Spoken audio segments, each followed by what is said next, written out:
Blog Talk Radio. Hey guys, this is Those Guys with your host, Matt Marrero, along with your other host.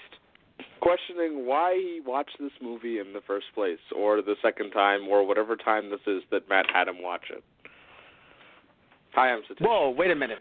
It is Satish Ram, but first off, I didn't make you watch it more than once. I made you watch it once for the show, that's all. But it was so bad I had to watch it a second time, because it was really bad. All right. Look, okay? It's not my fault that this movie is as bad as it is, okay? I'm just putting it out there. So okay? This is an interesting case, because, I think we may have verbally said it, but if not, we're going to be talking about Yugioh, the first movie, which is Yugioh, the Pyramid of Light, I think. Yes. Now, here's the thing, right? So, first off, I actually don't know when this is coming out. This is coming out on a Saturday, but here's the thing, right? We're recording this because in advance, super advance. That's why it's crazy to have Satish on a Saturday show in the first place. Recording in advance because I'm going to be in Kentucky for speech and debate. God, there's so many different leagues. I always forget the acronyms. But I'm going to be at Nationals is the point. No, because there's so many different leagues, not just in New York, in New York itself, actually, that all I know is I'm going to be at what some refer to as catnats. So anyway, so I'm going to be at Nationals. Catnats. Not the NYQ, so, BFE, LMFAO, WTF, BBQ League. No. But that sounds like a tasty league. Also, I like somewhat the confusing. Kentucky BBQ League, but going to Louisville, Kentucky. So that's why we're recording this in advance. But putting that aside, right, let's talk about what matters, which is this film and that it exists. Now, I thought you said we were going to talk about what matters. Yeah, right? Now, here's what's something that's interesting, Satish, and I feel like you may have forgotten about this. You forgot a lot of things. Sorry, but you do. So, let me ask you something. Did you remember that this movie is actually somewhat an American production? I did, and because so I know a few little things about the movie that are, one, besides the little errors in the movie itself, this came out when Battle City was still airing in the U.S. Oh, I didn't know about that. That's funny. So I forgot about that. Yeah, and so you just put two and two together as I said the statement, but for any of you listening who hadn't, the movie spoils the ending of the running animated series at the time because they were running Battle City and it wasn't done. Yugi hadn't beaten American shit yet. Now, granted, it's not like it was the biggest surprise in the fucking world, but they basically were and now Battle City's over, Yugi and Kaiba, and it's well fuck. That completely that completely took how old I was, it completely took all the spirit out of watching the rest of that Yu-Gi-Oh season for me, because I was right, of course he's gonna get all the God cards somehow. So right now here's what's funny though, right? Even though obviously we and this is, I say we as America, usually get things delayed, second. Right? It's usually what? A second, or after the fact. Well, not even. Not even just second. Just the idea that it's to anyone who's a newer anime fan, not just newer listening to us, but a newer anime fan in general. You might sit back and go, "Yeah, I know. It takes about a year or two," and we have to sit you guys down and be like, "No, guys, Dragon Ball Z finished 2 years before it started airing in America." Yeah, that's definitely the easiest way to describe to anyone around our age group what it was like. Well, no, anyone younger than us, most likely. Because, people in our age group, I'm talking about, people like my students, right, who are high schoolers. Dragon Ball Z is still a pretty good reference point in my head, but I forgot things like Super and shit are out. And Kai. That's what I'm saying. Because Super gets the Z, and Kai is, of course, the watered-down DBZ. In some ways, a good way, because they cut a lot of filler. But putting Kai aside, think about it like this, right? Super is still airing in Japan right now. It's on Crunchyroll coming out on a weekly basis, and Daisuke. But putting those aside, right, it's currently airing on Toonami dubbed. Yeah, when Space Dandy came out, we were flipping out over the idea of this shit being simulcast. We were like, wow, what kind of a fucking world do we live in? And there are going to be some people who are 5 years younger than us that a couple of years down the line are going to be plebes. They're you don't understand. even something like Dimension W, which I know you haven't seen it, I haven't either, but it was another Funimation. Well, Space Dandy technically wasn't Funimation, but Dimension W is, and it's another project that literally was simulcast because simuldubbed rather, because Funimation was I think they paid money into to be part of the production committee, because that's what you do. You put money in and you become part of the production committee. So I believe because they put money in for the Dimension W project, they got first rights to dub. So they essentially had it, I think, maybe like only a week or two behind the actual Japanese sub, which again is fucking huge for us, right? Yeah, a week or two is amazing. Right, but I'm pretty sure Yu-Gi-Oh, while not being as behind as Dragon Ball Z, Yu-Gi-Oh was still a few years behind, even though I don't think it was that far behind. I still think it was a few years behind, not just because of the general, taking a few years to bring it over, but also the fact that, you also have to pause to dub, because when it comes to, and this is not me trying to shout out American voice actors, it's just the fact that when it comes to American voice actors and production companies and stuff like that, you don't have them dubbing on a weekly basis, usually, like you would with in Japan, where in Japan it's like, all right, let's get them in weekly. Obviously, they have like a month or two backlog before it comes out, but still, they get them in weekly. Where in America, it's like we get them in chunks. We'll call this, let's say, season 1 or something like that, and then, of course, we'll come back to do it later.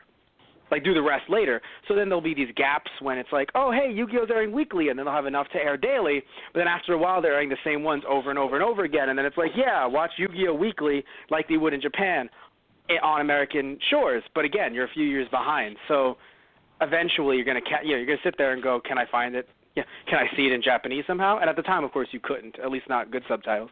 But now it's all on Crunchyroll.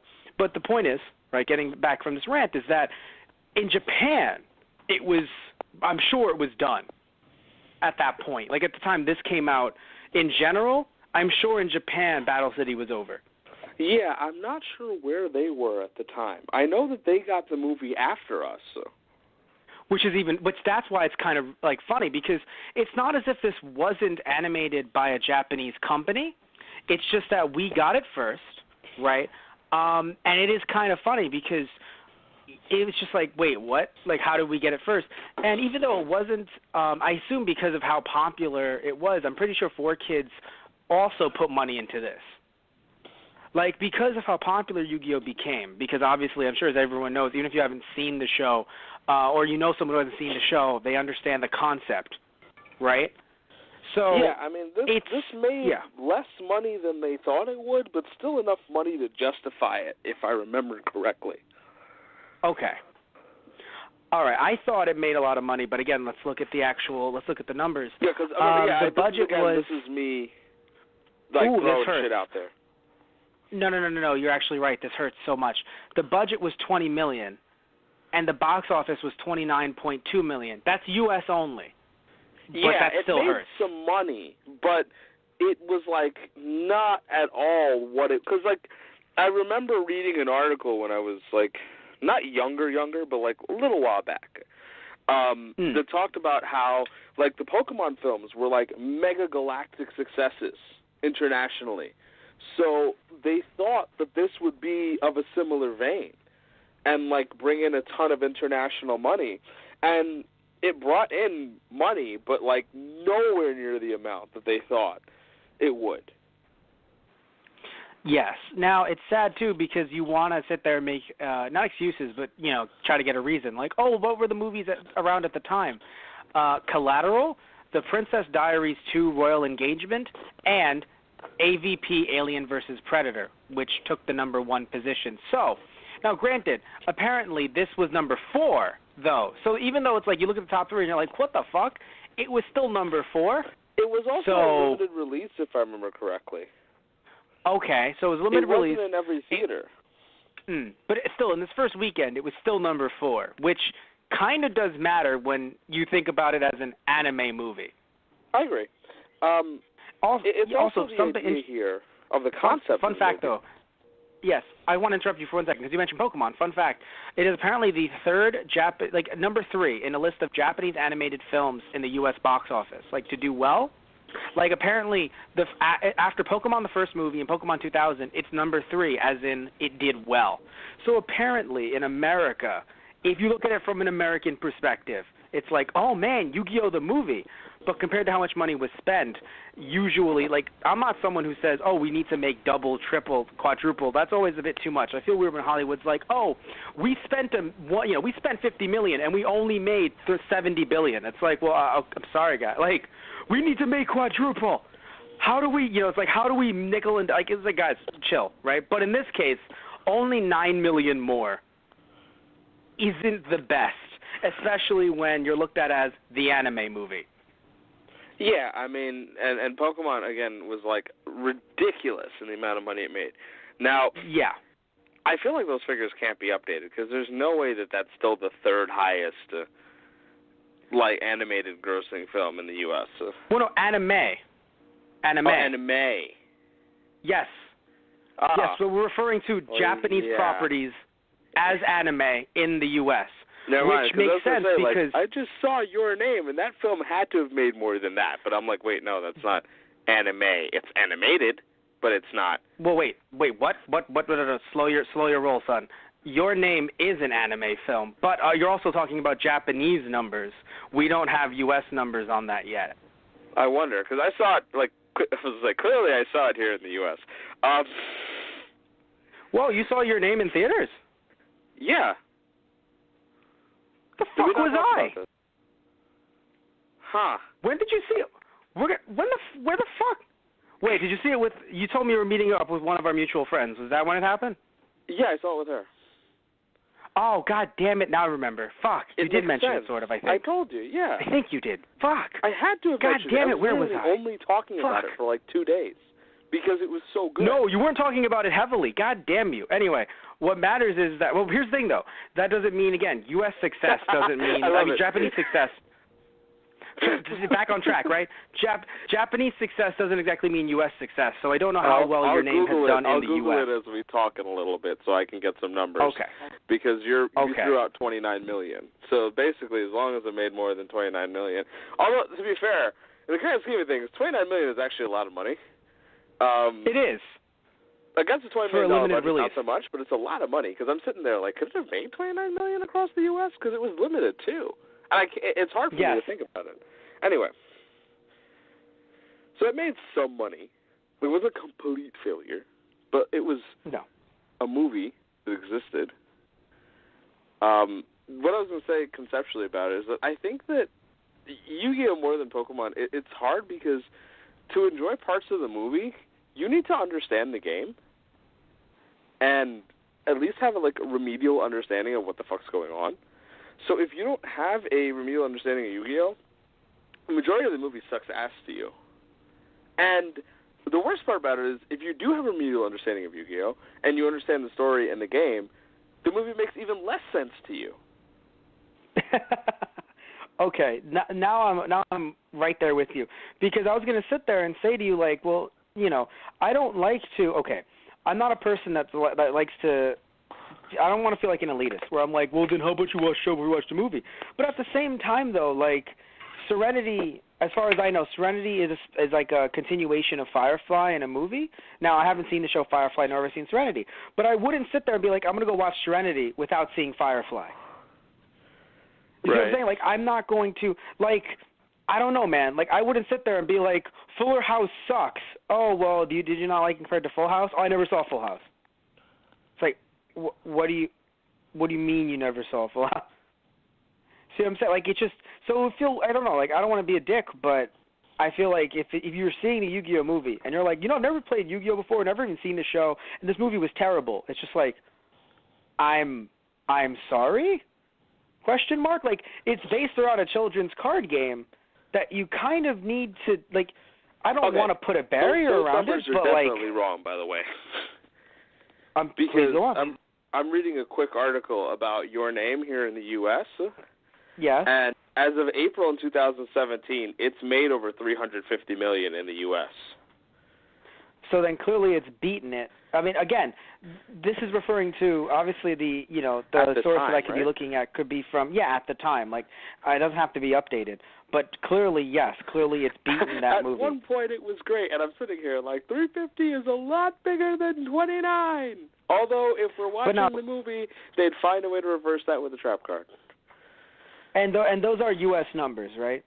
Oh, yeah, U.S. exclusive. U.S. It says U.S. 354 million. Great. So now it's number 4. As far as we know, it's number 4. I love it. It's number 4. Wait, no, those other films that came out. Spirited Away. Okay, it's so actually it's the highest grossing anime film worldwide. Go figure. Your name. Oh, there we go. So then everything. So then it's not like it just beat Yu-Gi-Oh. It also beat Pokemon as well. Pokemon and Yu-Gi-Oh couldn't even team up together. Worldwide. I don't know about U.S. numbers here. I can't. Fair enough. I don't have that much available here. But fair enough. But anyway, but yeah, I just wanted to put it out there. Like, I don't mean to be a dick, but I feel like if you haven't seen the show or understand the card game, you can say the movie sucked, of course. I'm not going to say you can't say the movie sucked, but to say like, oh, I just didn't get any of it, I'm sorry to hear that. Yeah, like, I know the game and I didn't get any of it. I don't think I understand most of the movie. But that's okay. What I'm saying is that according to the whole, because there were some people that said, there were some reviewers that were like, oh, I don't know much about Yu-Gi-Oh, and I didn't like this movie, I couldn't follow it. It's like, well, I'm sorry. I'm sorry. Imagine if I only saw season 2 of like a bunch of TV shows, and I was like, I just don't get it, man. I just can't follow it. No, I think it's funny, more so in anime than anywhere else, where I think you can pick up dynamics. Like, if you watch, like, the last few episodes of a TV show, like, let's take House, right? If you watch the last few episodes of House, you could immediately grasp the characters for who they are, and you could get an understanding of something like that for TV shows, right? For Yu-Gi-Oh, if you just get thrown in as a reviewer and you're like, yeah, I don't understand most of this, you're not going to like this film at all. Because you don't get any of the characters and... But you pick the one show, not the one, but you pick one of the shows where each and every episode, as far as I've seen, it's its own story. Like, there's many shows now that are more, like having like a story, like an overarching plot, story progression in each and every one, that if you feel like you missed one, then you might be sort of screwed in some ways. Gravity Falls. Like, I don't know, like imagine if you just saw the finale of Gravity Falls, if you went from episode 1 to episode like the finale of Gravity Falls, you'd be sitting there fucking lost. So actually, I love you so much because I was going to say, imagine if they did make a Gravity Falls movie. They should have made a Gravity Falls movie. But imagine if they did, and a reviewer was like, I just don't get any of this. I really don't get it at all. Yeah, doesn't make I any never sense watched to me. an episode of Gravity Falls. Like, what? Of course not. No, but... Oh, yeah, no.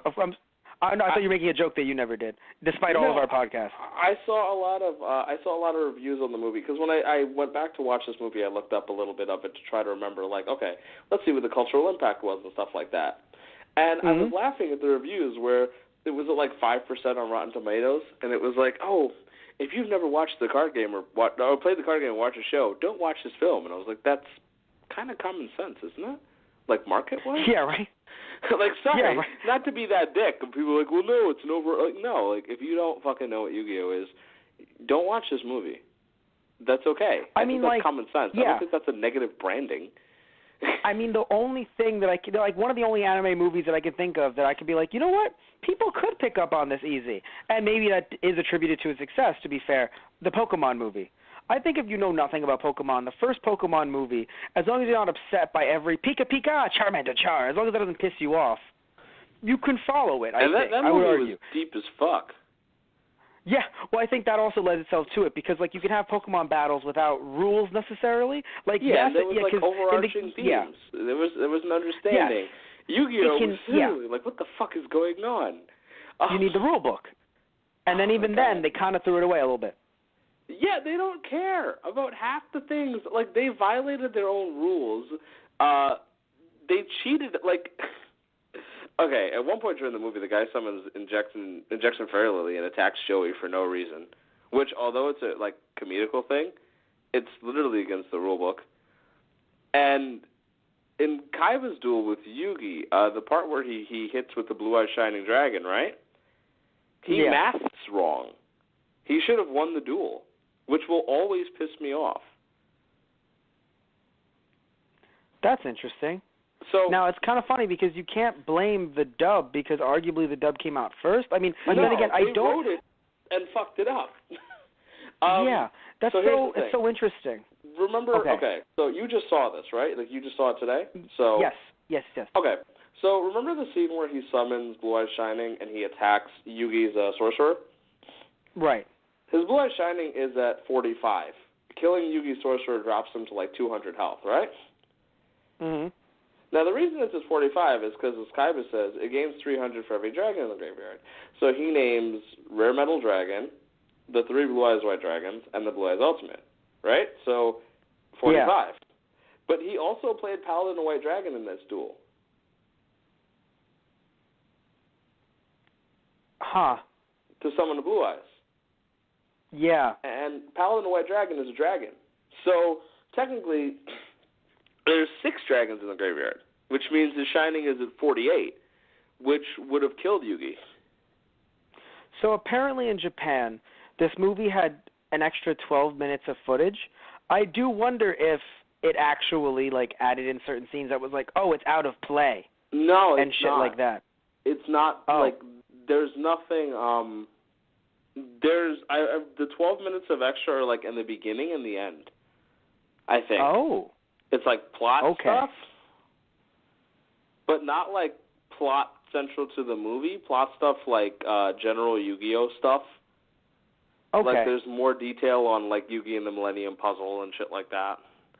That's interesting because well, I'll say this much: the version that I watched, the English version with the because I haven't seen it in Japanese because usually I'm the kind of person that wants to see either both or just feels comfortable switching between both, especially because when it comes to a lot of dubs obviously will change things here and there, but there's something about for kids that makes you go, yeah, I need to see the original, right? Especially before talking about it on the internet, you're I want to see the original. Yeah, no, fine. Yeah. I agree. But it's interesting, right? Because again, this movie coming out in America first, I took it as more of an American production, even though there is a Japanese dub, and a Japanese company clearly animated this. But there's certain, and I'm going to be serious here, a certain je ne sais quoi, right? A certain something about this film that feels like it's American, and it's not just the dub. You could put it on mute, but there's something about it that doesn't seem like it's an anime movie. This is so much the an animation M. Night Shyamalan movie that just didn't have a bad ending. And I mean bad as in negative, because the good guy won. But this is totally an M. Night Shyamalan movie. It feels American. How so? Oh, well, I mean, come on. Wait, he's Indian. The entire... No, I mean... I'm being a dick. I'm sorry. I know. I'm about to sit there. Well, actually, although he's Indian, his films are American. You can look back into the box office to The Sixth Sense and other films. But also, to say that he's Indian does not in any way mean that he's not American. I love it too. I think that's a big one. Yeah. Look at us debunking racism. Look at you debunking your own racism. Look at you. I'm so proud of you. You want to hear the funniest thing? Glaring, not even one of those, it just feels like one of those, if you didn't open the door and you left the film things in a horror movie, you would have been completely fine. If you left the room, you didn't open that door, you'd have been fine. Nothing would have happened. That's a very interesting. That's a very interesting take on it. So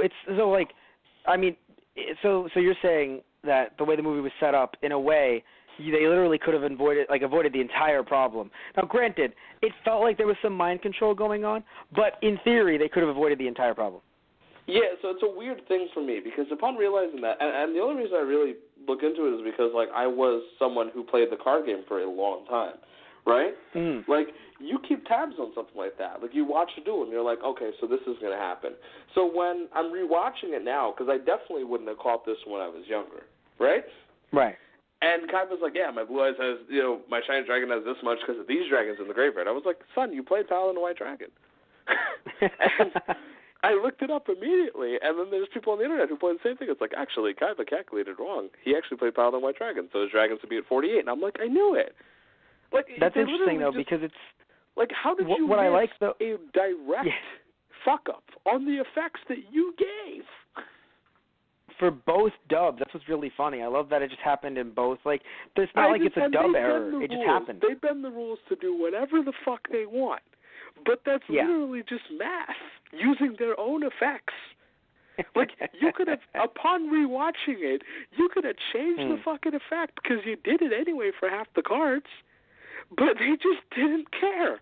Or nobody noticed until it was already worldwide release when they were like, the math was wrong. Kaiba actually should have won.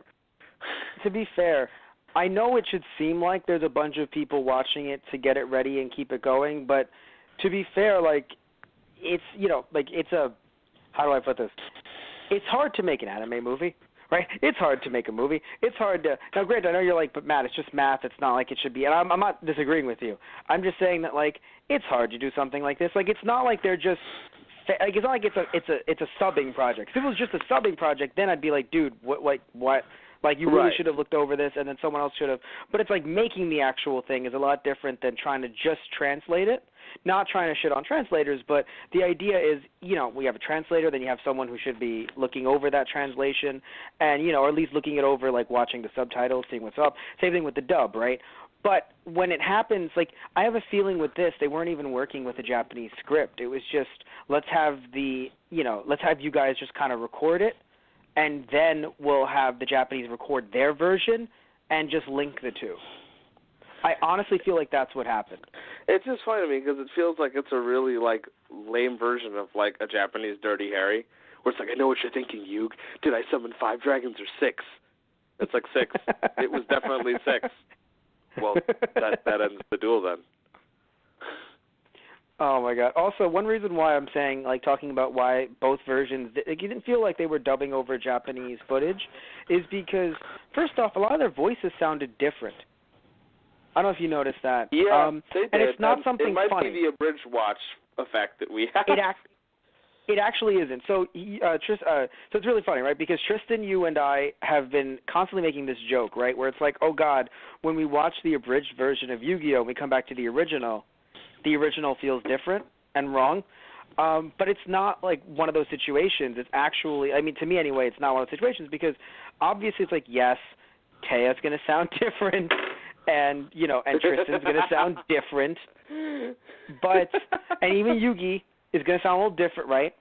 But even looking at someone like Kaiba, not even Kaiba, sorry, Kaiba actually sounded great, but looking at Mokuba and looking at Pegasus, and even Yugi's grandpa, I think for some odd reason, because I didn't it's been a while since I've continued on with the show, anytime I see clips, it's always the first few episodes. And those voices are when they're first starting out, of course.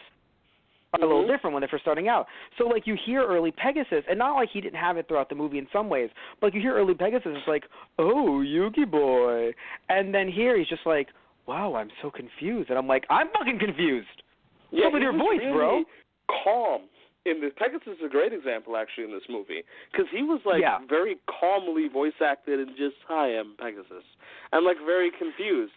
Compared to in the entire first season where he is so flamboyant that you can hear it from a mile away. Yeah. It's great.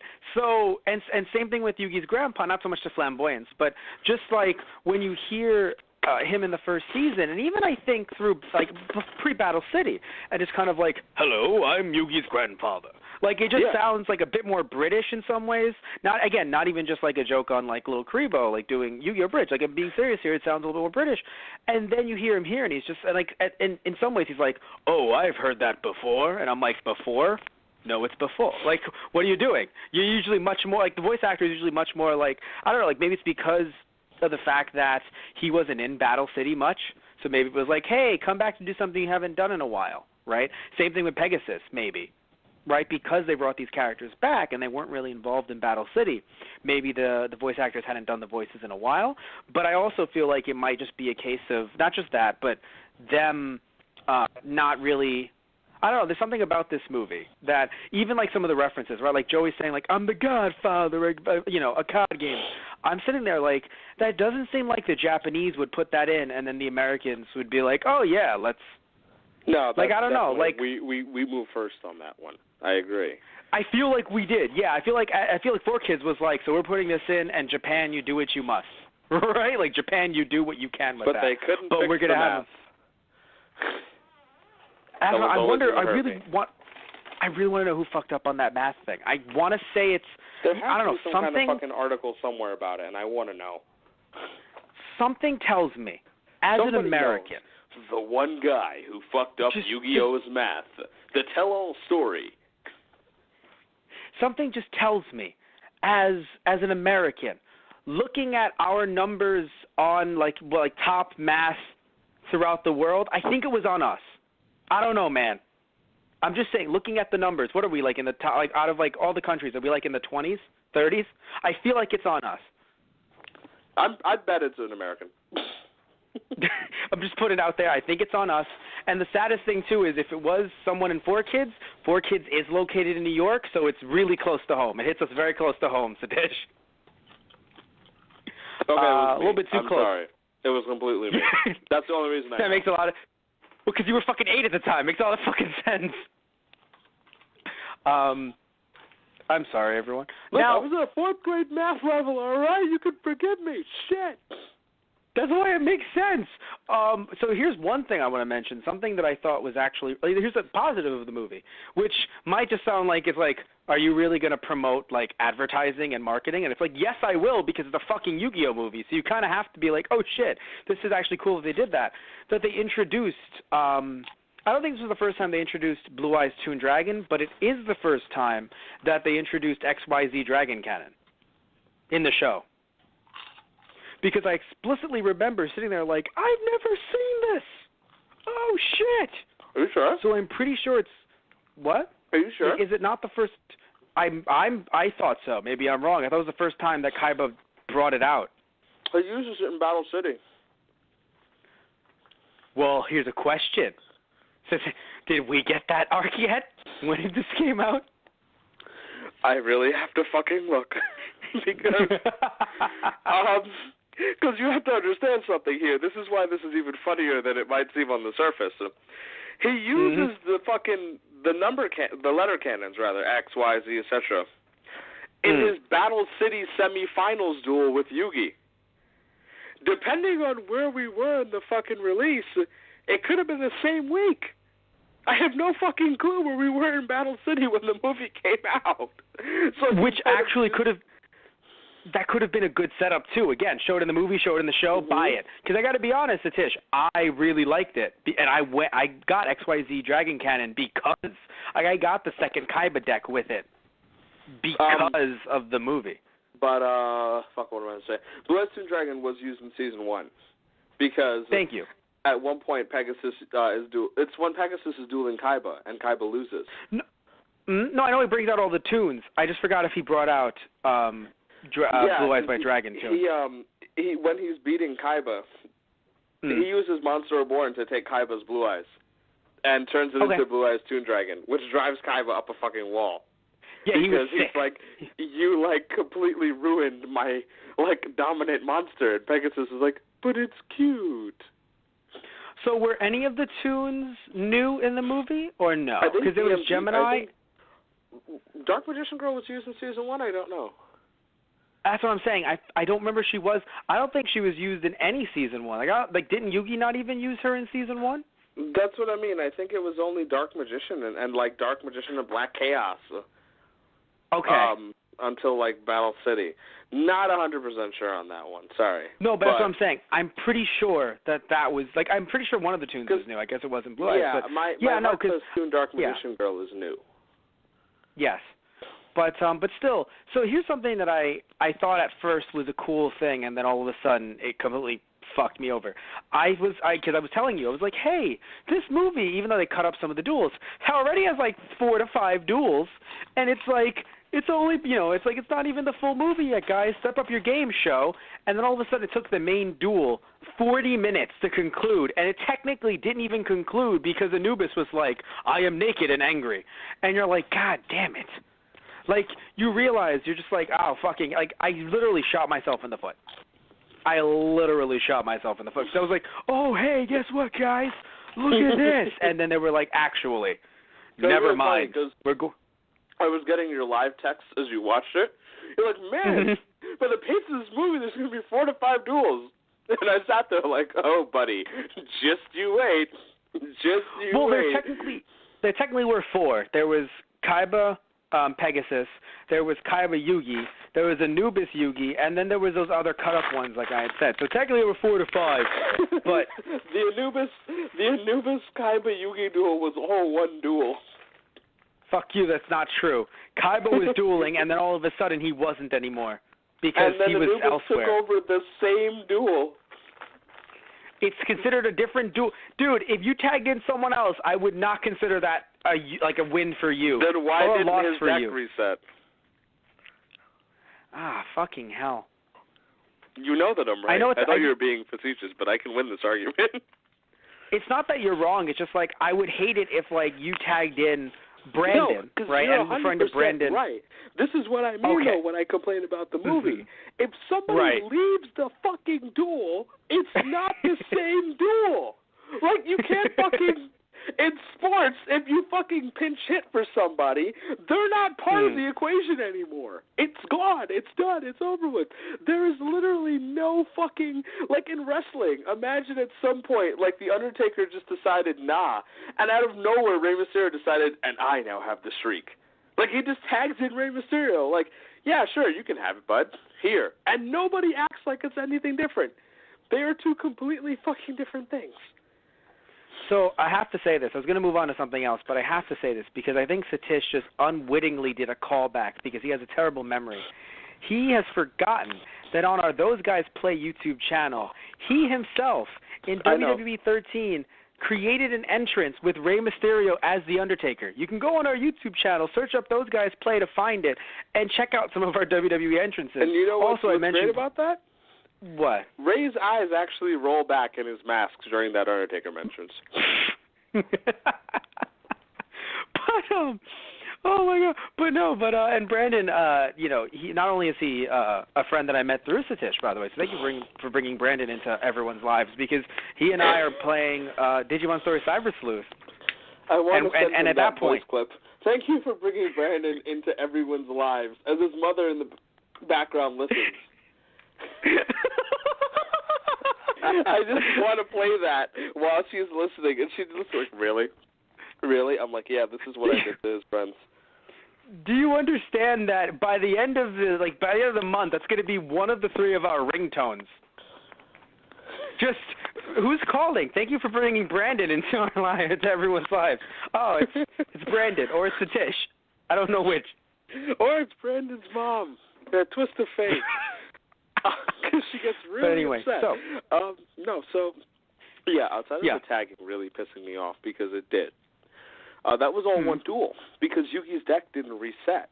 And the cards he used were in reference, when he plays Reverse of Reverse to end the duel, he's using Kaiba's trap card. Right. Which, in a way, is somewhat poetic because it's like the 2 of them fought against him. But, yes, it's still technically the same duel. So they could have technically run out of cards, and it would have been like, shit. Well, he would have. What do we do? Yugi was down to like one. I think Yugi was down to 1 card at the time. Well, what would have happened? Because, I don't think you would have. How funny would that be? By rules of Yu-Gi-Oh, you lose the card game. So I'm going to be real here. You can fucking kill me. So could we just, reshuffle? I will never reshuffle. That's the situation. Because it's like, you lose the card game and the world. What? Well, no, that makes sense to me. Just not in this context. Because it's even more cheating than normal? I guess. Well, no, because, the show normally makes the whole concept of, you lose the card game, you lose the world, palatable to me somehow, but I think in this context, well, you know why? I think the reason why this movie kind of took me off with its plot, the only reason why, is because this movie, even though obviously and I'm sure, the creator signed off on it, but it kind of, I don't know, because we know, this is hindsight, because we know that Millennium World happens later and they actually go back into the past, it just feels so weird to me that they're like, by the way, Anubis, God, God of death, base Egyptian shit. I don't know, it felt like it was just their way of going, Egyptian shit, right? That's actually what it was, because, when you think about it, so the end of Anubis card, which is a playable card, right, has nothing to do with the Pyramid of Light, the Sphinx Talia, or Theon and the Great Sphinx. And I think I have that card. Do you? Or no, I have one of those two cards. I think because you've been to my. I think I have that card, right? You have I think somewhere. you have the Sphinxes or something of that nature. I have something. Yeah, it's funny. I don't think I got them in the movie because, like, the movie, they were like, come to, the theater and you'll get all four. I never did that, but I'm pretty sure the Shonen Jumps eventually gave them away. Yeah, for a while. The one thing about the movie that kind of was long-lasting is that there were movie promo cards, and, like, you could get a pack for going to see the movie. So you would either get, like, Blue Eye Shining and Sorcerer Dark Magic, and then there would be Familiar Knight, Rare Metal Dragon, Watapon that Yugi uses. Yeah. Watapon. Inferno Tempest, which Anubis uses to, like, blast everyone's deck and shit like that. And, like, so those cards were actually, you could only get them from the movie pack for a while. For a long time. That's actually pretty cool. Sorcerer of Dark Magic was really hard to get for a really long time because you could only get it from the movie pack. And it was a viable, powerful Yu-Gi-Oh card. Yeah. So then, honestly, I have to say, like, that's not so bad. Like, I have to admit, like, I'm a big fan of, going to a theater and getting something special with it because they do it a lot in Japan where it doesn't matter what movie. They'll just be like, oh, hey, come here and you'll get stickers, right? Or you'll get this cool thing. So, like, I know, to some people it's like, you're going to see the movie, shut the fuck up. But I think it would be really cool if you can get some, like, I love, even though I hate 3D showings, I hate them to death. I get a headache. I love if I'm dragged to one. Like, here, fucking come here. I'm like, God damn it. But I'm dragged to one if I come up with something cool, like, oh, Harry Potter 3D glasses, right? Oh, these 3D glasses are, whatever. So, like, I hate just, having, like, here are your normal 3D glasses. And I'm like, fuck you. As a kid because I still have my Ancient Mew card. And that card became extremely valuable because you could only get it during that movie time. So if, like, you're a little bit older and you're a collector, or rather a little bit younger and you're a collector, you're fucked. Yeah.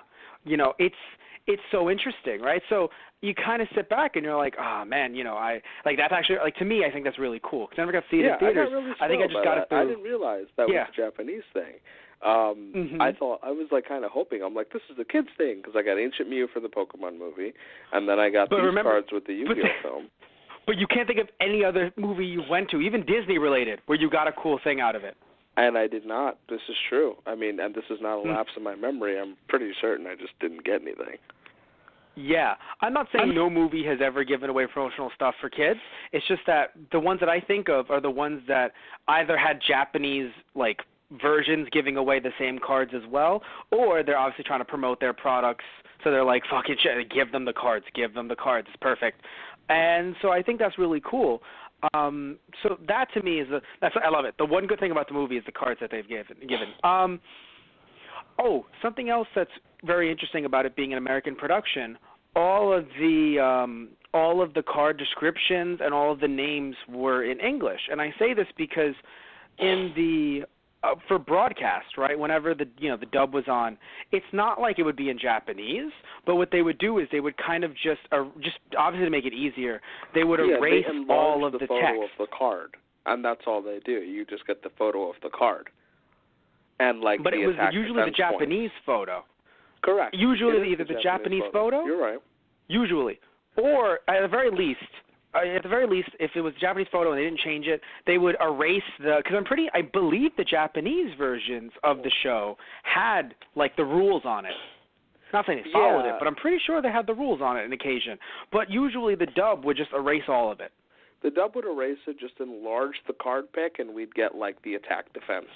Like, as somebody who watched a show when you're younger, you can picture, if I say Dark Magician, you can picture the three-quarter picture of Dark Magician and then the 2500, 2100, because that's what it looked like when he would play it. Yes. So here, they actually had the full cards, the U.S. cards, in there, and I kind of sat back and I was like, well, that's also new. Like, pretty much, like, even when they were in a Japanese village, right, there's still something about it that felt very American. It was so strange. I really don't know what it is. Like, and it's not just because it's in English, because you can just mute it, and you're like, this doesn't feel like anime. It's so strange. I agree with you on that, though. I really do. Yeah, but by the way, in no way am I saying that's the reason why it sucks. Actually, again, I thought it was really cool in a way that, like, I think it's really cool when, an anime does so well in the West that the West funds it back. Like, please, yes, let's put money into this to get more of this, right? Or, yeah, I think that's really cool. Like, I think that it's really cool that, in some ways, American fan bases or just American production companies put their hand back into anime because, again, it becomes a cycle that's good. I think it's good for the business, right? You don't want to sit there and say, oh, we shouldn't be putting any money into anime because then it's like then you'll never get anime ever again. Like, you know what I'm saying? Like, eventually, like, anime have to be made unless you're someone that's like, no, I only want all the anime that exists. I'll never take a new anime. I'm good. It's like, okay, right? But if you're someone that likes new anime and you don't support new anime, you just watch new anime, you're not going to get more, right? So I'm cool with them putting money into to make this somewhat American production. It's just the other things that we've been talking about that are terrible, right? So, like, just the idea of, like, it feels like the plot was just Egyptian thing? Fuck yeah, Egyptian thing. Cool that Egyptian thing. That was the plot. And then it was just, I mean, and of course, main character bullshit powers for... Oh, so the one thing I did like when they were like, hey, we drew the smile on our hands, and even though the ink faded, our bond won't. It can come off as really cheesy, but my thing is I like that they actually did a callback to something that out of, like, when it never gets called back, it just seems really fucking stupid to me.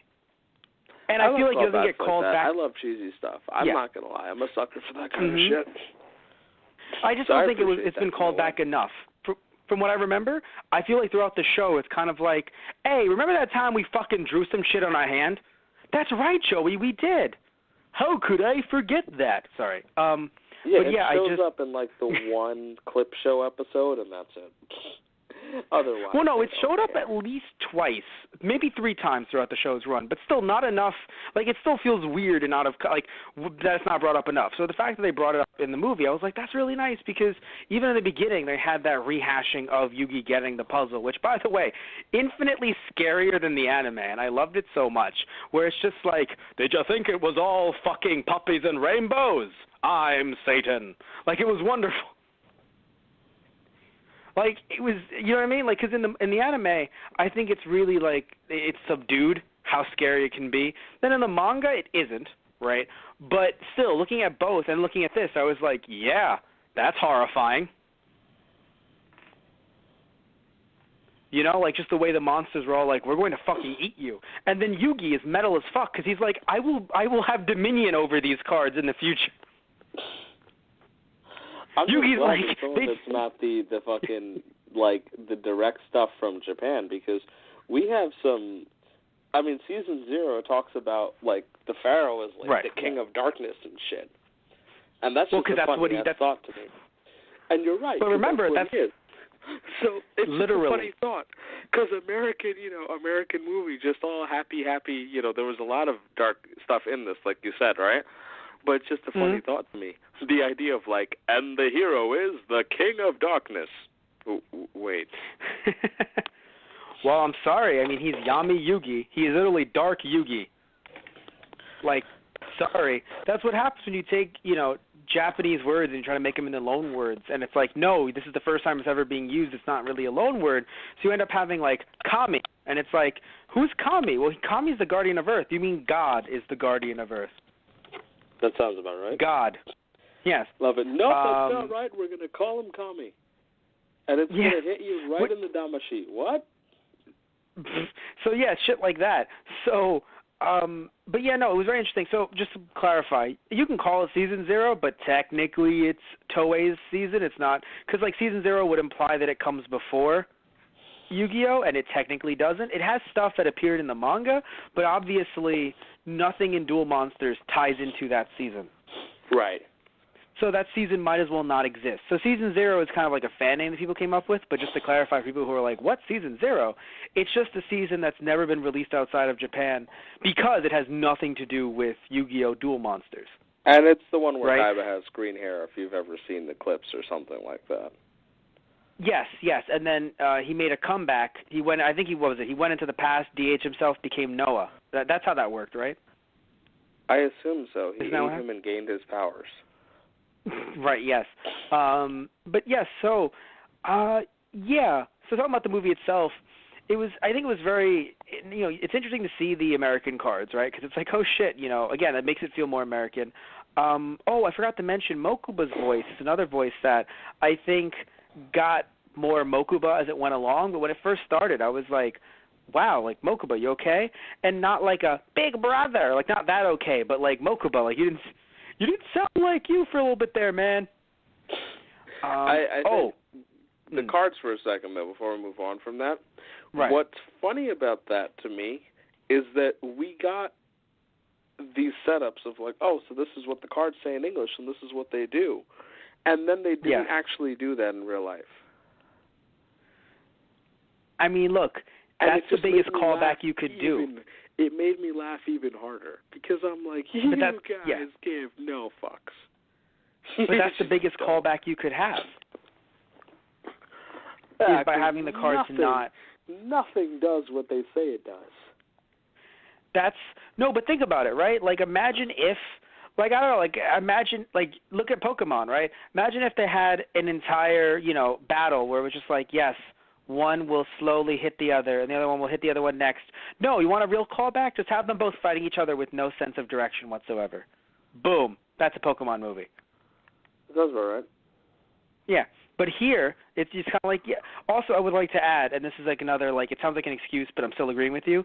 I assume it was different departments putting the things on the cards versus actually writing. Now, so in other words, it's kind agree. of. Yeah. So I assume it's one department saying, we'll have them do whatever the fuck we want them to. And then another one saying, oh, yes, it's an American production. Let's put the American words on there. And then they were told, they don't actually do what they're supposed to do, right? And it's like, we'll blur the words. We'll fucking blur the words, Tim. Hey, don't shoot the messenger. Fuck you, Tim. So I'm sorry. I just don't know if I'm not a big fan of Tim. And no one at the office really is. Words. But when he says Pyramid of Light, you can clearly say it says remove all Egyptian god cards from play. That line okay, because some of the words look blurred.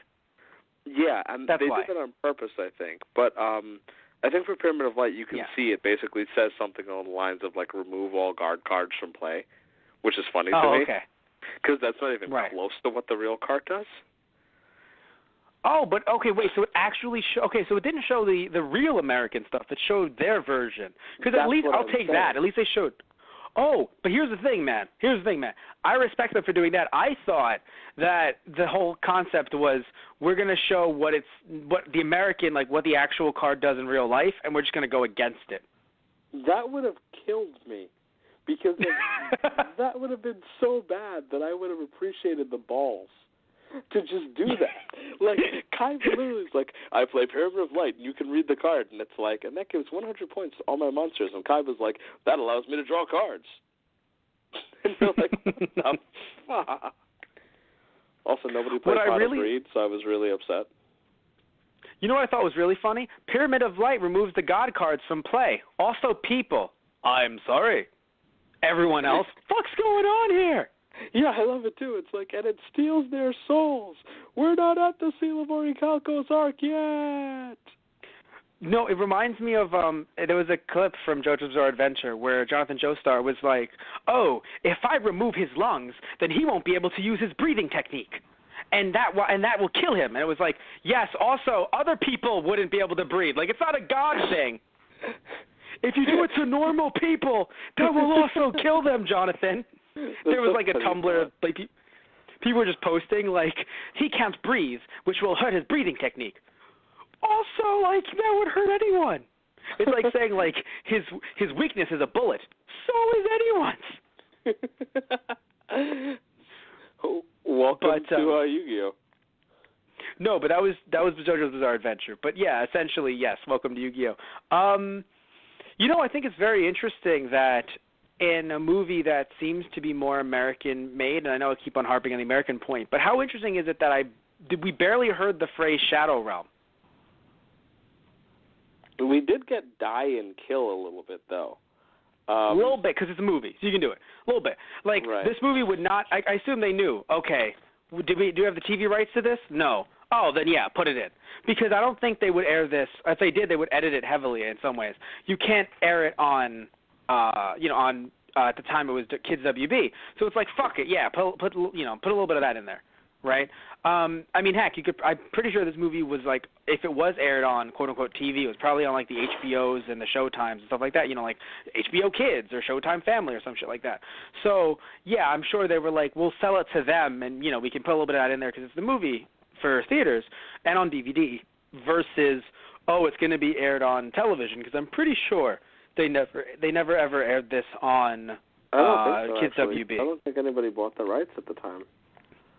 Well, no, remember, they have the rights. It's just like if they, sometimes they either don't have the rights to television because that would cost too much, or the original company could refuse, or again, they might have thought it was a better move tactically instead of. Well, it's funny because here's the thing too. Warner Brothers is the one who they're the ones that had the rights internationally, at least on DVD in some respects. I remember seeing this goddamn thing on TV actually.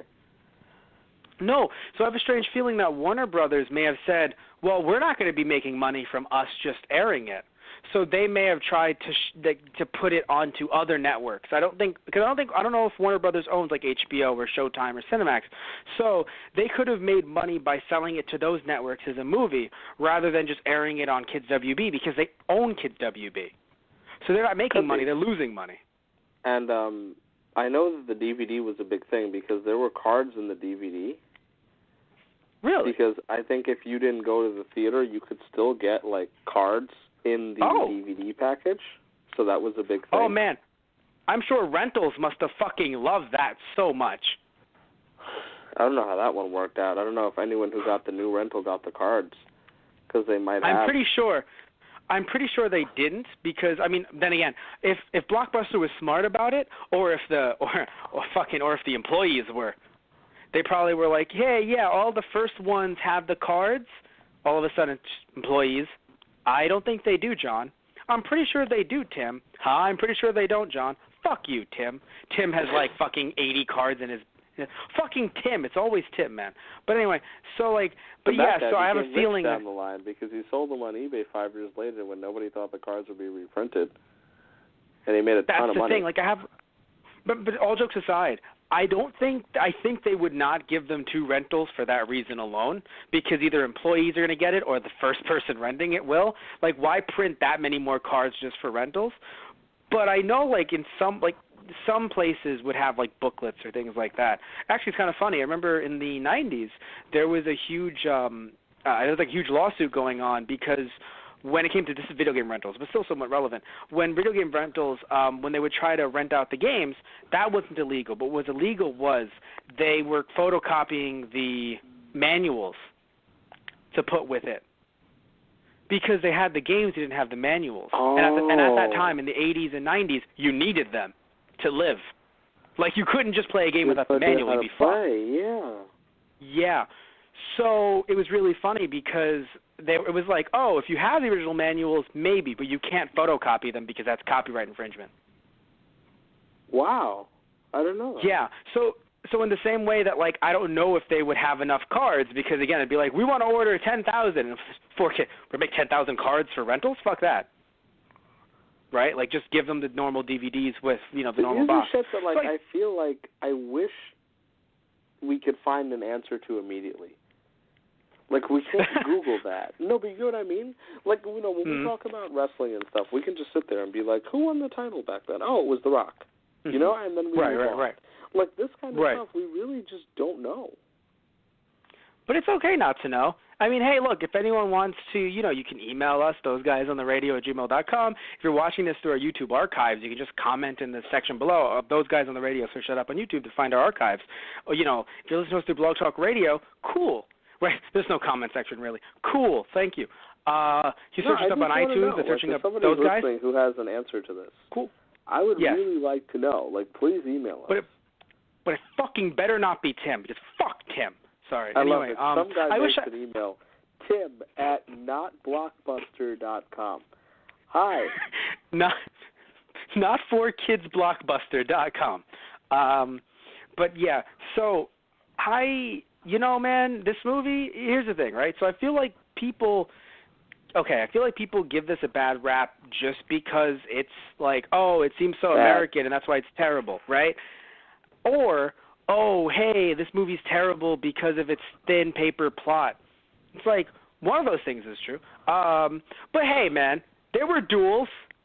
I have to be honest with you, though. Imagine if the movie had less dueling, though. I got to be honest, I would shit on the movie if it had less dueling. I know you're going to be like, it didn't have enough. There were only, technically 2 full duels. But I got to be honest with you, man. Think about how long it would take the show to finish 1 duel. 2 duels and 1 hour-and-a-half movie, that's progress. That is progress. Yeah, we had some serious dueling going on. I respect it. But, again, I understand your problem with, the cards, they didn't even, and then Anubis. You watched the sub or the dub? I didn't hear you completely. No, I did watch the sub because I hate to say this. I watched the dub, rather. But I hate to say this because with the sub, I'm sorry, everyone, but, it came out later. So, to me, it's not going to – Did you get to enjoy the soundtrack? Oh, yes. I was going to say I want the extra 12 minutes of footage, though, so I have to look that up later. I don't think it's enough to warrant us doing another podcast, but maybe if we ever do the sequel, well, not the sequel, but the newer Yugioh movie, we would then talk about that 12 minutes. But, talking about the soundtrack, though, I really did enjoy that a lot. Right? I enjoyed the soundtrack a lot. I enjoyed, obviously, most of it was a callback to, the original show, little remixes here and there. But I'm still a big fan, right? One thing that I have to say, though, and it ties into, earlier on I said, hey, you want to hear a funny story? And we kind of just moved on. But something really funny. I don't know, man. Maybe it's because I wasn't, 5 when I watched the movie. Movie came out, I think, in 2005, so I would have been 13 at the time. Even if it came out in 2004, I would have been 12, right? So when I saw the Blue Eyes White Dragon jet, I could not stop laughing, but not in a this sucks kind of way, just in a fucking course. Wasn't it one of the most glorious movie moments? I don't know. I got to be honest with you, man. I think it's one of the most glorious moments. I could see any Dragon Ball Z movie moment, and there were some great moments, right? Some moments that give me chills, some moments that I go, wow, this it still holds up, but some that don't. But I love it, right? But the fucking Kaiba jet thing, I was like, this just makes sense. This is just logical. At the time, it was gorgeous and crisp, animation. It was beautiful. Just a fucking Blue Eyes White Dragon jet. What the fuck else would he fly? How? I've never been able to say, and maybe I have at least once or twice in my life, but I can't recall me ever saying that was both outlandish and logical. That's exactly what it is. Because you can't sit there and be like, oh, that's completely fucking ridiculous. But at the same time, it's completely fucking ridiculous. No, you can say that it's completely fucking ridiculous, but you can't say, but he wouldn't do that. Here's the thing. I don't care if you've never seen Yu-Gi-Oh! Before. Literally watch the first 20 minutes, and the second he pulls out the jet, you're like, I've never seen this show in my life, but that guy would definitely do this thing. Yes. And as the movie goes on more and he summons more Blue Eyes, all you're doing is man, that jet was a sound investment. Branding. Look, that's all it is. When you think about branding, right? That jet, man, you cannot fucking do it better. Does Yugi fucking go around in levitating dark magician? I think fucking not. Meanwhile, this guy, the marketing genius, has a Blue Eyes White Dragon jet. Kaiba comes off like a fucking king here. He's a businessman. Yeah. And what's even better is, sir, we feel like the Blue Eyes White Dragon jet isn't working. We're thinking of making it something else. You have any XYZ Dragon Cannon? Holy shit, just give it a new paint job. Boom, you have an XYZ Dragon Cannon. Which was it is a very cool card, by the way. I didn't even get to mention it earlier, but it is a very cool card. Yes. But the soundtrack oh my is God. my favorite thing in the movie. Because, like, of all the little things, like the It's Not Me, and, like, they actually released the soundtrack after. Right. And it's funny because, yes. like, the song It's Not Me, the Kaiba song, it's like a very funny story for me. So I actually heard the song in reference to a character in Beyblade. And it was so weird to me because for a very long time, because of AMVs, I thought the song mentally, I always related it to a character named Brooklyn from Beyblade. And so as I got older, I still in my head hear that song and think of Brooklyn. And it's such a problem because, like, I'm like, no, it was written for fucking Kaiba. And it was like a Kaiba song, and it was a big thing. And I get so it was written for him? It wasn't performed earlier, or?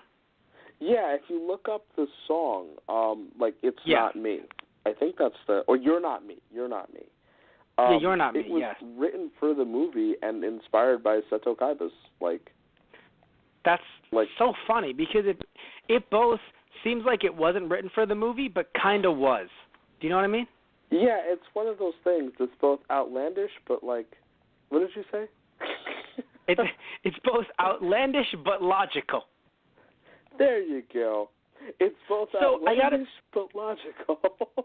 I got to be honest. I look at a lot of these songs, right, and it's so strange because I feel like some of these weren't in the film, and I know it might sound weird, but it's kind of like, what do you mean, Matt? Of course, the Black Eyed Peas were in the film.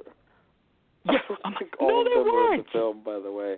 But if you haven't, by the way, that's the one thing I will tell people. If you didn't get a chance to listen to the soundtrack, because I don't think everything is in the film, actually listen to the soundtrack. Because if you missed out on 2000s cheesy rock and stuff like that, this is exactly the music of the time period. 2003 I love it, though. Pop rock and stuff like that, and just energetic. Yeah. It's what you needed. I love it so much, though. It's just really funny because you're just sitting there. You're just like for the film. Can you imagine? The what? The Black Eyed Peas did a song for the film. That's just so strange to me. It should be strange to you. The Black Eyed Peas is an actual band. Yes. It's wait a minute. The guy who wait a minute. The guy who helped produce the album, I think his stage name is DJ White Shadow, went on to produce 2 albums for Lady Gaga, which I think is hilarious. Because if you look up his Wikipedia page, DJ White Shadow, it'll say he's a fame for Yugioh and Lady Gaga. And I'm like, what an odd ass combination. So here's DJ something White extreme. Shadow is famous for Yu-Gi-Oh and Lady Gaga. Of what? So here's something. No, you want to hear something interesting? Okay. Honestly. So let's go on a ride, shall we? Adam Blaustein, originally Adam Blaustein, or credited as Addie Blaustein, is a transgender male to female. So when she passed away was Madeline Joan Blaustein. Now you're like, why is this relevant at all, Matt? Not that it's a problem, but why is it relevant at all? When she was, quote unquote, he, if that's how you want to refer to it as Adam Blaustein, was the voice of Yugi's grandpa.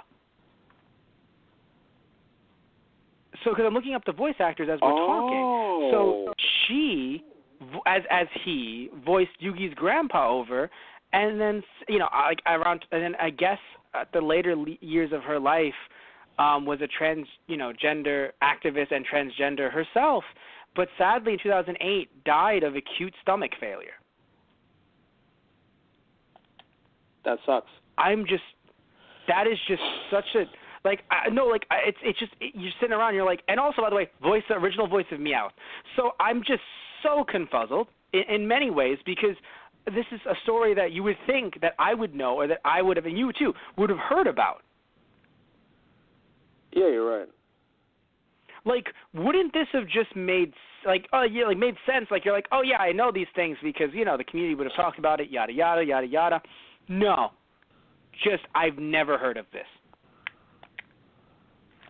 I have literally never heard of this. I am so confused. Like not a single but it's a thing. Yeah. Anyway, let's moving on to moving on back to the movie itself, though, because I only brought it up not only because, again, looking through voice actors, but you were saying, hey, so here's an interesting thing, and I was like, I'm going to fucking beat you. No, it's okay. This is one-upsmanship of, like, what is more interesting. DJ White Shadow is relevant, though, so you got to... How so? I told you, he produced an album for Lady Gaga. Like, he has his own Wikipedia page. Wow. I'm happy to hear it. I'm glad he has a Wikipedia page. Yes. Woo. Hooray. No, but the soundtrack's actually really, really solid. And it's funny because I don't exactly remember how much of it is in there. But listening to the soundtrack, it's funny because some of it is solid, stereotypically like, pop music and rock music. And it's funny. It's not like there's anything on there where you're like, oh, my God, I need this on my iPod or my insert music device here. But it's not bad at all. It's probably the best part of the movie. I would like to change something that I said. I would like to clarify something that I said because I read something wrong. She was intersex, actually, and was raised a male with the name Adam until she lived as her assigned gender before transitioning to female in the 1990s. And so she would voice characters on both what one would consider male and female. That's kind of wicked.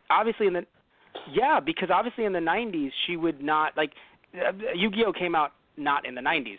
Like, you know what I mean? Like, the dub came out in the early 2000s, but she was still, like, Yugi's grandpa. The world is a very interesting place. I wonder how many years had passed in between that. Like from... well, I mean, that wouldn't matter, really. Because remember, like, it was still going on. What do you mean? The show was still going on when the movie came out, remember? They're just like, sorry, I'm not, like, wording right. You said she died in 2008, right? Oh, yes. Oh, she died only a couple years after the movie. That kind of sucks. Because she's not very old from what you're putting forward to me, right? No, she was 48. Yes, and I don't know who reprised the role in the newer film. I haven't seen it. But yeah, kick-ass human being. My God, that's amazing. Anyway, I have to say anyway because there's more to this film that we can't just focus on all the good things. We have to, and all the interesting things. We have to shit on some of the bad stuff. So, although damn it, there's one good thing I want to mention about the movie that I liked. I loved when Taya kicked Mummy ass. I love when they all realize, like, wait a minute, they're just fucking dead people. They're not going to bite us. They're not going to eat us.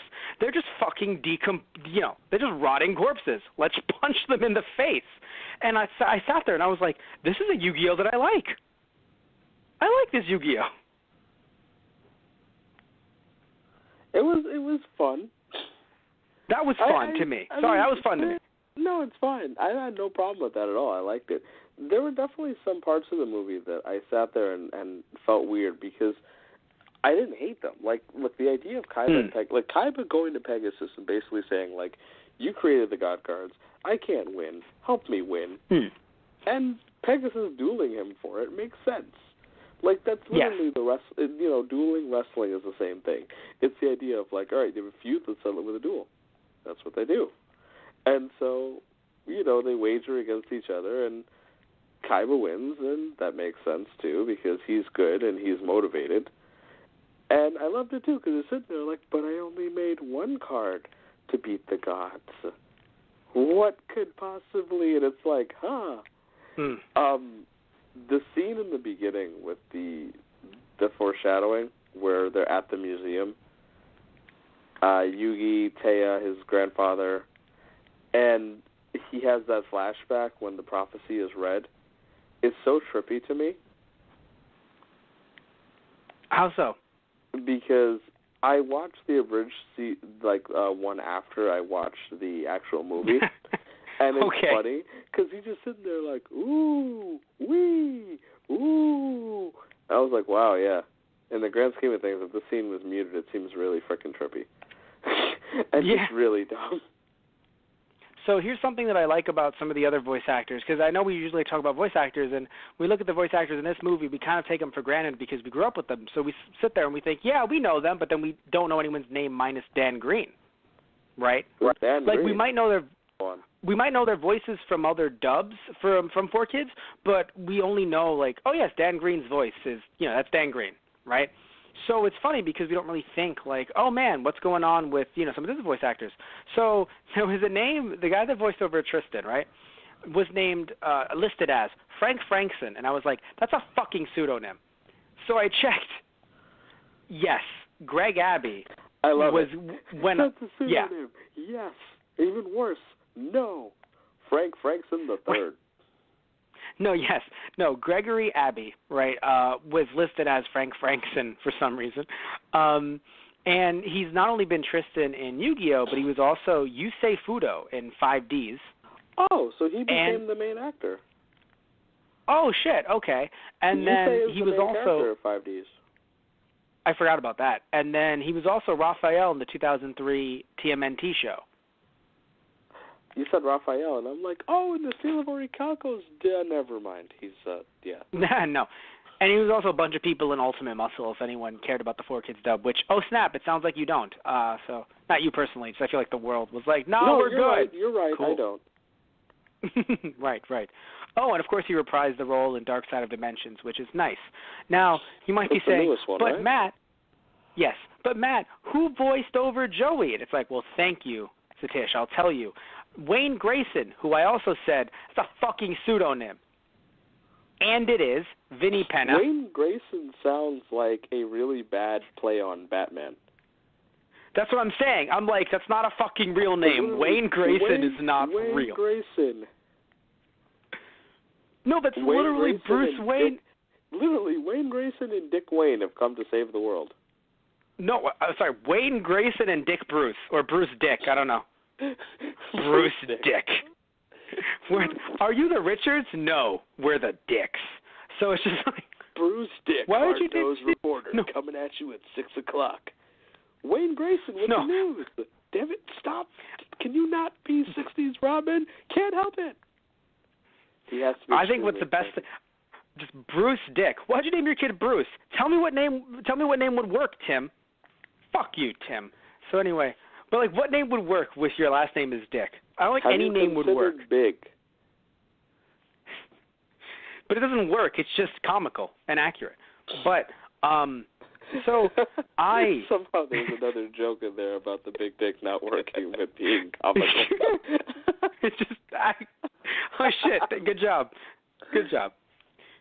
You want to know something really funny? As you said, big dick not working, because I play the movie in the background. While I basically have the movie playing on. If anyone who's listening for the first time, so like the movies will play on in the background as I'm doing a podcast. So literally, as it's like big dick not working, Spear Dragon gets cut in half. Well, there goes that idea. I'm just sitting here and I'm like, is this where we ended? Is this like the Anubis is like, end the show. There's nothing else you can do here. So, I have a question for you. Satish. Do you think the movie should have been expanded, like more time into the movie, or do you think it should have been actually cut down into like a 50-minute typical anime movie? Oh wow, that's a good one. If you're going to put it in theaters like you did, I think you have the right to expand it. Okay. But I think in general, it was an hour. They would have done better as just like an hour small release, non-like theaters, non-any of that stuff. Because you could just cut down some of the BS. But I don't know, it's not like it was the worst thing that ever existed. It was very limited in its market and its appeal and what it could do for people. And that in itself, it had a limited story that was sort of weird canon-wise with the anime. And so, what do you do there? Yes. it's interesting because if you want to keep it the same length, because it was an hour 20, hour 30. If you want to keep it the same length, okay. But then again, replace certain scenes with stuff about Anubis. You kind of want to, like, I'm not, okay, I've said this when I do shows with Tristan, usually be it Friday Night Movies or Anna Saturdays. I actually do like it when the villain can just be villainous. So, like, I feel like not just in anime, but in a lot of media, a lot of stuff that you and I have done, like Steven Universe and Gravity Falls, a lot of the villains have to have multiple faces, and I'm not saying that doesn't, they shouldn't be developed. But the problem is that it feels like every villain has to be sympathized with, where, like, every villain is like, but you have to understand, when I was 5, I was punched in the face, and that changed me. And you're like, I should cry for this person who's now wanting to annihilate the world, So I feel like that just happens, like, all the time now. So I'm okay with him just being like, oh, no, when I was 5, I, like, ate a puppy. But I want to know more about him as a mythical figure or as a figure. Yeah, we have no idea what's going on. He just shows up and wants to kill them all. And that's cool, but, like, why? Yes. I'm not saying he should be, like, a nice little kid before he was tortured, but, like, still, he can be a dick who deserves his torture, and you're like, yeah, we really, like, he deserved it, right? No, I agree, now I really want Yugi to beat him. Yeah. That's my thing, right? I feel like we didn't get a lot of that, and some people might say, well, it's a kid's movie, it's a Yu-Gi-Oh movie, it's an anime movie, what did you expect? Broly got more, Broly got more depth. 5 minutes of development, and I was fine with it. Yes, but, like, here's the thing, too, but here's the thing, you're kind of, more than 5 minutes, but even if you want to say 10 minutes, out of a 50-minute movie, to make that is actually die. Like, that is 1/5. Get beat. I'm just saying that if you're counting his development, i.e. in flashbacks, if it's 10 minutes of development, even though you're right, it might have been 5 when you add it all together, like in the way it was, but it was cut up a lot of, in all different scenes. But even if I say it was 10 minutes, that's 1/5 of the movie. It was only 5 minutes. Still, out of a 50-minute movie, and I think Broly was 50. It may have actually been 110, to be fair. But still, the point is that when you have a movie that's, 1 hour and 30 minutes, you want some time dedicated to why you want this guy dead, or a little bit more about him than, so I've been, like, essentially in hell, being devoured by worms. It's been some scary shit, man. Either way, I want that to happen to you. And it's like, I can't let you do that, vague villain. There has to be reasoning behind it, right? Yeah. So that's what I'm saying. Like, it's not just, to me, like, we can't just say, oh, it's an anime movie, kids movie, Yu-Gi-Oh movie. I don't want to give it those excuses because literally just a few more scenes, right? So either replace them or just make it an hour 30, hour 35, hour 40. I know you want to make it too long because then it's like the kids are going to get antsy and then the adults are going to question why they even had kids. So, like, you don't really want that to happen, right? But at the same time, it's just I feel as if you could have either cut it down, like you said. And here's the thing, though. They could have cut it down to 50 and still had a theatrical release, at least in Japan. That's what they do in Japan. In America, it really wouldn't have worked, so I don't know what they would have done. Do they really? But, dude, remember, we talked about this. That's true, yeah. It's commonplace. Remember, I'm thinking of, like, all the things that we've talked about before. Sorry, but yeah. Yes. Yeah, no, it's commonplace, but also remember that they do them in film festivals. So they'll have, like, they'll have, like, the Pokemon movie playing with the Dragon Ball Z movie playing with the Detective Conan movie. Right, so altogether you're seeing, like, 3 hours of stuff maybe, but it feels 2.5 hours maybe. Yes. So it feels fulfilling to see 3 movies in one. Now, some of the newer movies, obviously like Dragon Ball Z Battle of Gods, that'll be released on its own, right? Pokemon, usually they're long enough, or at one point they were. I think now they're long enough to be released on their own. I remember seeing a ton of Pokemon movies early on. Well, we're not talking about in America, remember. We're talking about Japan. Right. But those were those were length movies. Oh, yes. Yeah, fair point. That's what you were getting at. That's what yes, I mean. Very true. Not like the amount, but like the length of those movies were like an hour and a half. I was saying more, you were saying, they were long enough to be full-length features. I thought you meant like, I saw them in America. And I'm like, Satish, we're talking about Japan. But yeah, so. Yeah. So the point is that, it's a thing where I'm happy they made it a full-length film, to be fair. But I think that it kind of hurt it because, at least at this point in the movie, at this point in the show, they revealed too much. But then also, it's like, what could you have done to make a filler movie? Because it's a filler movie, right? So you can't really advance plot. So it's very hard for them to kind of find, like, because here's the thing too, right? You could have been like, well, Matt, what if they had just found another millionaire billionaire? But that's what they were doing throughout most of the filler for the show. That I'm sure they looked at and were like, shit, we can't go for another millionaire thing. And how can we bring up this new millionaire billionaire in in an hour and a half and then have them duel him? So like Anubis or some kind of Egyptian evil god or like evil being made sense. It's just they didn't really develop it. I agree.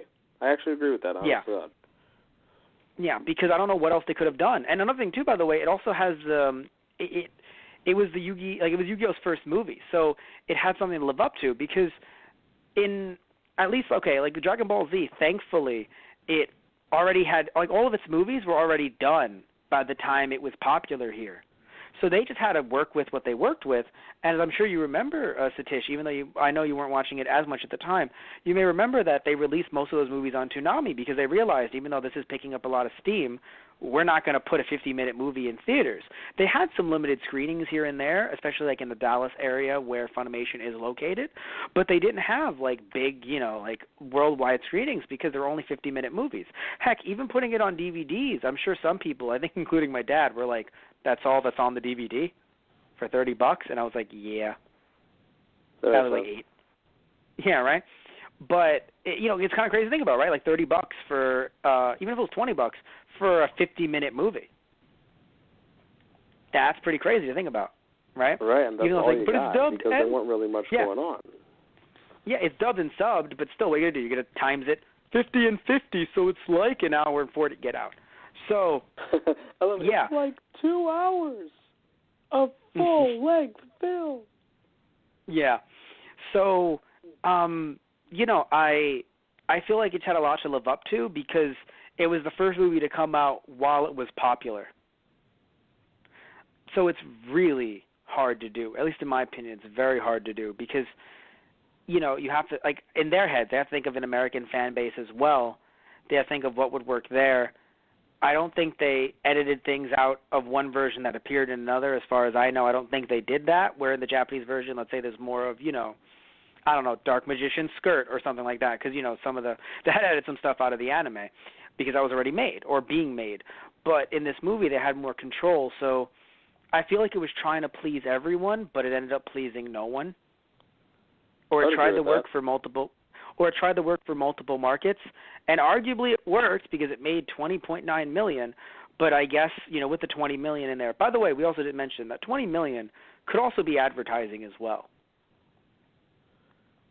Because I don't think 4Kids what do you think, by the way? Yeah. What? Give me your honest opinion. How much do you think, this is 10, 12 years ago, how much do you think goes into advertising at that time? A fuck ton, because you don't have social media to be a crutch.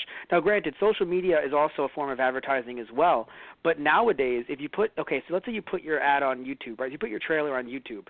If 4 million people watch it, there are both ads on your ads, which is funny enough. There's ads on your trailers, and also when you put your trailers on other videos as ads, you pay for it, but you also get money back from people watching it. So advertising can technically cost more now, but at the same time, you can get money back through your advertising in a strange way, where so it costs you don't get more, money. But it's not like you can make some of your money back technically, just by advertising. On YouTube. Even though you're paying to put your ads on other videos, people watching your full ad could also get you some money as well.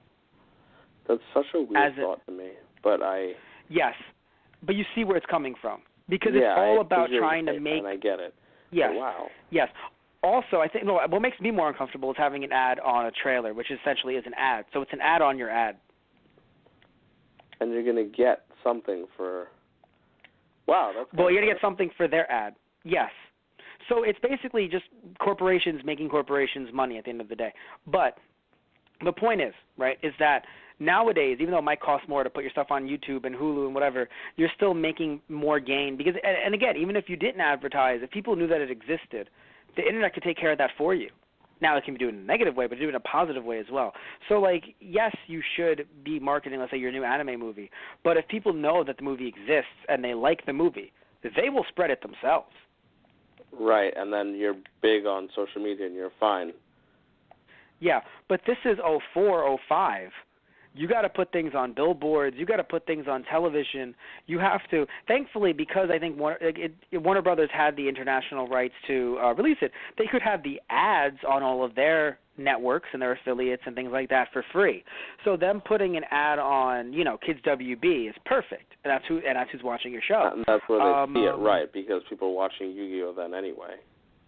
Yes. And maybe they even paid for ads on Fox Kids or, on Nickelodeon or on Cartoon Network. That also would make sense. They may have done that as well. But yeah, so I would argue that they could have put a lot of money into that, because I don't think they sat there, and no offense to 4Kids, and that's a funny thing for me to say, but I don't think they sat there and said, what is a movie? Let's pay our voice actors more. I don't think that $20 million is going to higher paychecks for the voice actors. It would be nice, but I highly doubt it. I'm going to agree with you on that one. Again, maybe they got paid a little bit more. Maybe they demanded it. They were like, listen, guys, come the fuck on, right? We're union, because I'm pretty sure they are union. Although them going under pseudonyms might be that they're not union, but I'm pretty sure because you're in New York, they are union, right? In Dallas, you don't have to be union, funnily enough. But I'm pretty sure that they're union here. So, or they wanted pseudonyms because it's like, I don't know if I want my name to be associated with this. But anyway, so the point is that what? The pseudonym. I'm just sitting there thinking about it, because even if it's crappy, wouldn't you want to sit there and have it be credited? Well, remember, again, it depends, because they could look at it as, because of the It's always something where, especially back then, it's like, if they don't know that it's my voice, I could end up doing a big movie and then get into that, and then that was the old me, right? Because there have been people that have transitioned from from voiceovers to live action. Some do it in reverse, some do both. But there are some. I remember there was the original voice for Cell in Funimation's dub. I can't remember who it was. He was the voice for Cell and the voice for Scar at FMA, the original FMA. And he ended up moving on to movies and TV shows, so he's not in any of the newer dubs as Cell. But it's okay, because the guy that they got to voice over Cell in Kai is also the voice of Scar in Brotherhood. That's hilarious. They just replaced him. You sound like him for this. Get him in this too. Wow. Yeah, right? So I love it. But yeah, so it's voice profiling. But I love it. So anyway, just, I would say that they didn't pay them much more. It would be nice if they did. It would be nice if they said, pay us more, it's a fucking movie. It's going to be shown around the world, fucking pay us more. But they may have not. And even if they did pay them a little bit more, I don't think it's so much that it's like, of course that's where the $20 million comes from. No, I would hope. But let's say that totals up another $1 million max. Yeah. So that's what I'm saying, man, right? I don't think they paid them all so much that it's like, of course it's a couple million. No. So I feel like it's all in advertising. It's also, by the way, something you might not know and some of the listeners might not know about as we're wrapping up here. Anime movies, especially if it was a limited screening, they had to buy out the theaters. So basically what ended up happening was they went per theater, per town, and they checked, and they were like, okay, it's going to, 2 hours. Some of these theaters might cost $500 per room, or some might cost $1,000 per room. So they may have sat there. Now, granted, they could have made the money back, of course, but they may have sat there and thought, yes, to rent out these 10 theaters, it's $1,000 each for one room. So that's $10,000 right there. I think they screened in a little bit over 3,000 theaters. So imagine if each one was 1,000. Not all of them were. Some of them may have been less. Some of them may have been more. And by the way, 3,000 theaters, so that's per room, by the way. That's not per theater. So let's say it was per room. Let's say it was per room, though. You said 3,000, right? Mm-hmm. So 3 times, let's say they're all 1,000. That's $3,000. again, that's per one. They rented out not the entire theater, but like 2 theaters. Then that doubles it to 6,000. Again, assuming they're all only 1,000, and so that's 6,000 right there. Now again, they could make the money back, but again, assuming that it was, maybe it was 3 for some. Maybe some were 1,500, some were 2,000, some were call me's, right? So all of a sudden, you're sitting there looking at how many theaters were rented out, and you're like, oh shit, right? Especially throughout the U.S., it's like, you sit there and you think that they may have spent, like say like 10 to 20,000 for these theaters, maybe more. And I'm not saying they didn't make their money back, but that's just in the that's in the renting out process, then also assuming they put money into the production of the movie. So they put money into the production. They rented out the theaters. They also, by the way, renting out theater, right? It could say like, oh, it's $500 per hour. Oh, it's $1,000 per hour.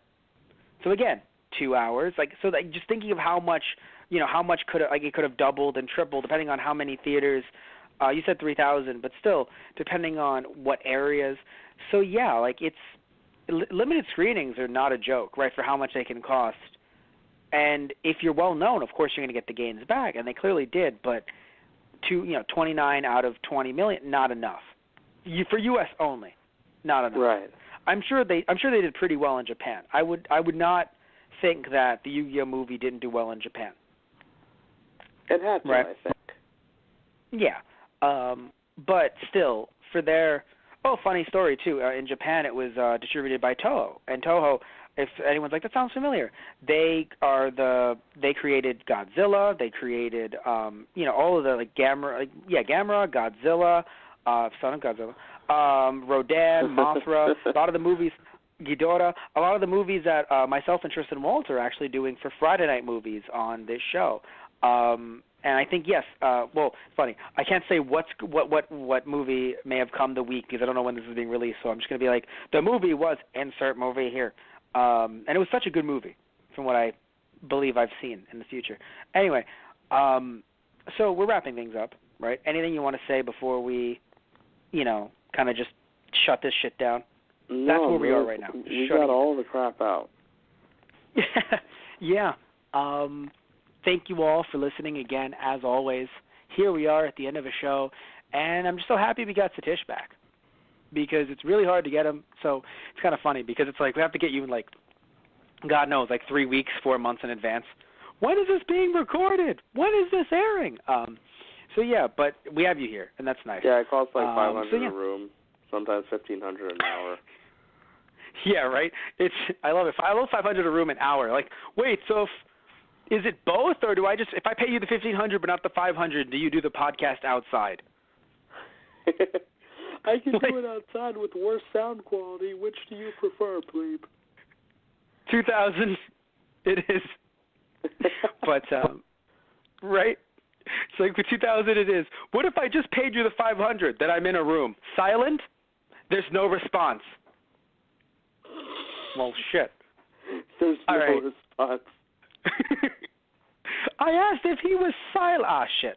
Anyway, so thank you all for listening in. As always, I promoted most of our stuff during the podcast, so I don't have to sit here and talk to you about Those Guys Play, which you can search up on YouTube, or Those Guys on the Radio, which you're listening to right now, which you can also search up on YouTube to find us, or again through our iTunes, search up Those Guys. I'm doing it again, Satish. One thing I did not mention is our really kick-ass merchandise you can actually find on our main website, which is tgproduction.net/merchandise, or on our eBay, which is actually /ThoseGuysRadio. And I didn't mention our social media accounts, which is how you can follow all of our escapades, through all of the different YouTube channels that we have and projects that we do. And those social media accounts are our Facebook page, which is /ThoseGuysOnTheRadio, our Twitter, which is @ThoseGuysRadio, and our Instagram, which is also /ThoseGuysOnTheRadio. I want to sit there and change Those Guys on the Radio because of all the things that we do, but I have to be honest, even with our increasing Let's Play count, which by the way is getting closer and closer to 300 videos, at the same time, right, our podcasts are currently in the 500s, and we've been doing this now for about 4 years. So, I think a little over 4 years at this point. Yeah, no, remember May is and it is currently May. Oh, no, I'm sorry, end of March is when we did our first episode, which was Space Dandy Season 1. Makes sense, yeah. Yeah. Speaking of space, we mentioned Space Dandy in the episode. But yeah, so Thank you all. Love you guys. Have a good night. Take care and say good night, Satish. Good night, Satish. Good night, Anubis.